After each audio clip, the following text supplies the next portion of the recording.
Mes chers amis de Café Évangile, après le départ des mages, voici que l'ange du Seigneur apparaît en songe à Joseph et lui dit « Lève-toi, prends l'enfant et sa mère et fuis en Égypte. Reste là jusqu'à ce que je t'avertisse, car Hérode va rechercher l'enfant pour le faire périr. » Chers amis, nous célébrons en ce jour la fête des saints innocents, ces enfants qui innocemment ont donné leur vie pour sauver le Sauveur qui vient nous sauver. L'événement le plus glorieux qui ait jamais eu lieu dans notre monde a aussi rempli certains de haine et de rage. Hérode, qui était jaloux de son propre pouvoir terrestre, s'est senti très menacé par le message que lui ont transmis les mages. Et lorsque les mages ne sont pas retournés auprès d'Hérode pour lui dire où se trouvait le roi nouveau-né, Hérode a commis l'impensable. Il ordonna le massacre de tous les enfants de 2 ans et moins qui se trouvaient à Bethléem et dans les environs. Un tel acte est difficile à comprendre, chers amis. Comment les soldats ont-ils pu mettre en œuvre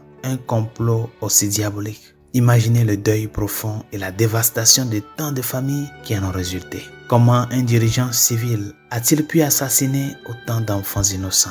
Bien sûr, à notre époque, de nombreux dirigeants civils continuent de soutenir la pratique barbare consistant à permettre le massacre d'innocents dans le ventre de leur mère. Ainsi, à bien des égards, l'action d'Hérode n'est pas si différente de celle d'aujourd'hui. Et le passage ci-dessus nous révèle la volonté du Père concernant non seulement la protection de son Fils divin, mais aussi sa volonté divine pour la protection et la sainteté de toute une vie humaine.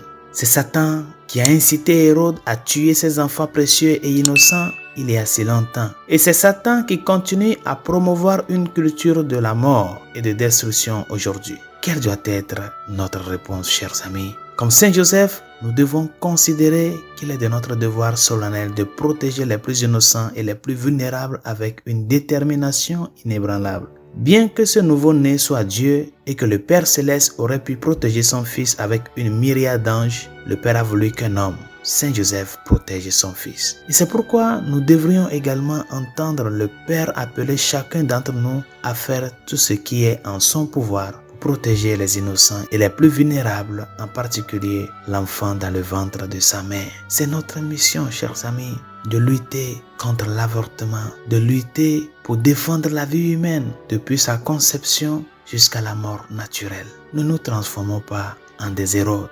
Cherchons plutôt à défendre à Dieu et à défendre ce qui importe plus à Dieu, la vie humaine. Résolution de ce jour, offre ta prière de ce jour pour tous les enfants avortés, les enfants non désirés. Et prie pour toutes ces femmes-là qui sont en risque d'avortement. Parce que des fois, ce n'est pas le souhait de la mère, mais il y a d'autres pressions qui sont derrière. Prie pour ces femmes-là qui sont en risque d'avorter, afin que le Seigneur puisse toucher ces cœurs et les amener à la vraie raison de que la vie humaine est un don. Bonne journée, Dieu vous bénisse.